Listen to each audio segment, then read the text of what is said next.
Assalamualaikum warahmatullahi wabarakatuh. Apa kabar anak-anak yang hebat dan soleh-soleha? Semoga senantiasa sehat walafiat serta selalu dalam lindungan Allah Subhanahu wa ta'ala. Kembali kita belajar dari rumah untuk pelajaran pendidikan agama Islam dan budi pekerti untuk kalian kelas 5 sekolah dasar.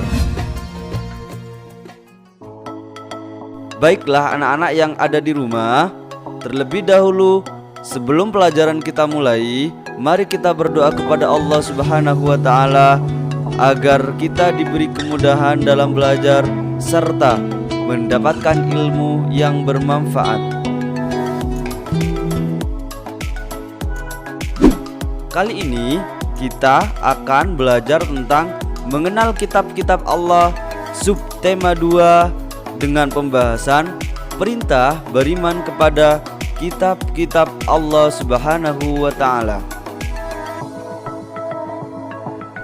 Allah Subhanahu wa ta'ala menyuruh manusia agar beriman kepada Al-Quran dan kitab-kitab yang diturunkan kepada para rasul sebelumnya. Jika kita tidak beriman kepada kitab-kitab itu, maka orang tersebut akan tergolong orang-orang yang sesat. Bagaimana cara beriman kepada kitab-kitab Allah Subhanahu wa ta'ala itu? Caranya dengan meyakini bahwa Allah Subhanahu wa ta'ala telah menurunkan kitab-kitabnya kepada para rasulnya melalui malaikat Jibril. Kitab-kitab tersebut harus dijadikan pedoman hidup untuk menuntun kita dan mengatur cara kita bersikap dan berperilaku guna mencapai keselamatan dan kebahagiaan, baik kehidupan di dunia maupun kehidupan di akhirat. Allah Subhanahu wa ta'ala telah menurunkan 4 kitab suci serta beberapa suhuf yang diberikan kepada para nabi dan rasul yang berbeda zaman dan umatnya. Semua kitab suci dan suhuf tersebut diturunkan oleh Allah kepada para nabi dan rasul untuk dijadikan sumber kebenaran dan petunjuk untuk memperoleh keselamatan dan kebahagiaan dunia dan akhirat. Kitab-kitab suci tersebut adalah: pertama, kitab Taurat. Kitab Taurat diturunkan kepada Nabi Musa alaihi salam kurang lebih pada abad 12 sebelum Masehi di daerah Israel dan Mesir. Kitab Taurat menggunakan bahasa Ibrani. Kitab Zabur diturunkan kepada Nabi Daud alaihi salam ketika beliau menduduki tahta sebagai raja Bani Israel pada abad 10 sebelum Masehi. Kitab Injil. Kitab Injil diturunkan kepada Nabi Isa alaihi salam pada sekitar abad 1 Masehi di daerah Yerusalem.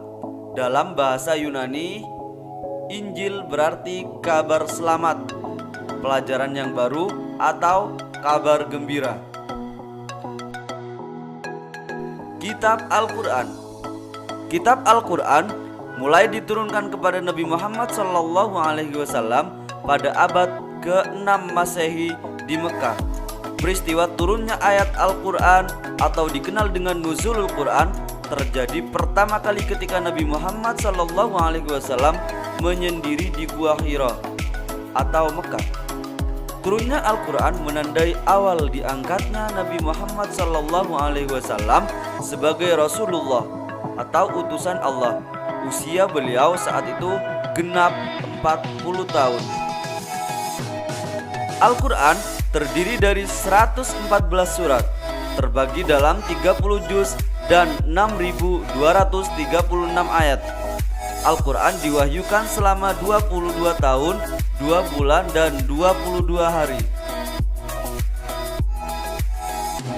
Isi pokok Al-Quran menerangkan tentang akidah, ibadah, syariah, muamalah dan kisah nabi dan umat terdahulu. Al-Quran merupakan kitab yang menyempurnakan seluruh hukum-hukum Allah Subhanahu wa taala yang terdapat dalam kitab-kitab yang diturunkan sebelumnya. Al-Qur'an diturunkan untuk seluruh umat manusia sebagai rahmat bagi semesta alam, rahmatan lil alamin. Demikian penjelasan kali ini, semoga bermanfaat. Wassalamualaikum warahmatullahi wabarakatuh.